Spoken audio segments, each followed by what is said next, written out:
Republic day శుభాకాంక్షలు. భారత రాజ్యాంగం అమల్లోకి వచ్చిన రోజు జనవరి 26. సో ఇది భారత రాజ్యాంగం. ఈ భారత రాజ్యాంగం ఎంతవరకు ఈ దేశంలో అమలైంది, ఎంతవరకు ఈ దేశంలో దశాబ్దాల కాలం అయిపోయింది కదా, ఎంతవరకు ఈ భారత రాజ్యాంగం ఈ దేశంలో అమలైంది అని అంటే ఒక 10% అయినా అమలైందా అని మనకు మనంగా క్వశ్చన్ వేసుకోవాల్సిన పరిస్థితి.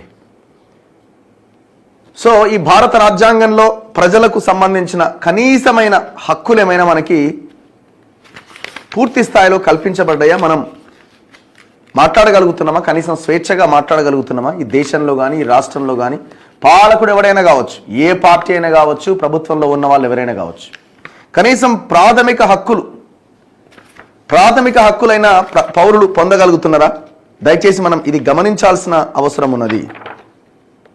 సో అందుకే ఇవాళ జెండా ఎగరేసే లీడర్లంతా వాళ్ళు అపోజిషన్లో ఉన్నా, రేపొద్దున అధికారంలోకి వచ్చినా, అధికారం పోయి అపోజిషన్లో ఉన్న వాళ్ళైనా, ఇప్పుడు పవర్లో ఉన్న వాళ్ళైనా ఆలోచించుకోవాలి.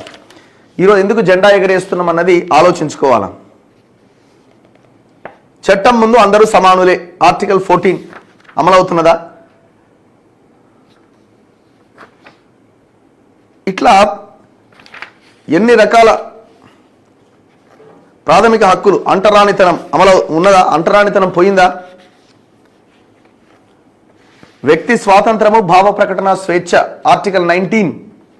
పౌరులందరికీ కింది ప్రాథమిక హక్కులు ఉంటాయి: వాక్ స్వాతంత్రం, భావ ప్రకటన స్వేచ్ఛ, ఆయుధాలు లేకుండా శాంతియుతంగా సమావేశం జరుపుకోవడం, సంఘాలు ఏర్పాటు చేసుకోవడం, దేశంలో ఎక్కడైనా స్వేచ్ఛగా సంచరించడానికి అవకాశం, దేశంలో ఎక్కడైనా నివసించడానికి స్థిర నివాసం ఏర్పరచుకోవడానికి, ఇష్టమైన వృత్తిని, పనిని, వ్యాపారాన్ని చేపట్టడానికి, దేశ సార్వభౌమత్వాన్ని, సమగ్రతను, దేశ భద్రతను, విదేశాలతో ఉన్న సంబంధాలను, సభ్యత మరియు నైతిక విలువలను, కోర్టు ధిక్కరణ, పరువు నష్టం, నేర ప్రోద్బలం వంటి అంశాల దృష్ట్యా వాక్ స్వాతంత్రంపై ఆంక్షలు విధించే అధికారం ప్రభుత్వానికి ఉన్నది. దీన్ని పెట్టుకొని మొత్తం బుల్డోజ్ చేసి పడేస్తున్నారు. ఒక సమావేశం పెట్టుకోవాలా, లా అండ్ ఆర్డర్ ప్రాబ్లం వచ్చే అవకాశం ఉంది అంటారు. ఇది ఒక లూపు. సహేతుకమైన ఆంక్షలు విధించే చట్టాలు రాజ్యాంగానికి విరుద్ధాలు కావు. అలాగే రాజ్యాంగం అమలుకు వచ్చే నాటికి ఈ అంశం పైన అమల్లో ఉన్న సహేతుకమైన చట్టాలేవి విలువను కోల్పోవు. ఇట్లా ఎన్నో రకాల అధికరణలు ఈ రాజ్యాంగంలో పొందుపరచబడ్డాయి. ఒక మనిషి స్వేచ్ఛగా జీవించడానికి, ఆత్మగౌరవంతో బతకడానికి, ముఖ్యంగా బలహీన వర్గాల ప్రజలు ఈ అంటరానితనము, ఈ వివక్ష, వీటి నుంచి బయటపడడానికి ఈ రాజ్యాంగం ఉపయోగపడుతుంది. ఈ రాజ్యాంగాన్ని ఎంతవరకు అమలు చేస్తున్నారు?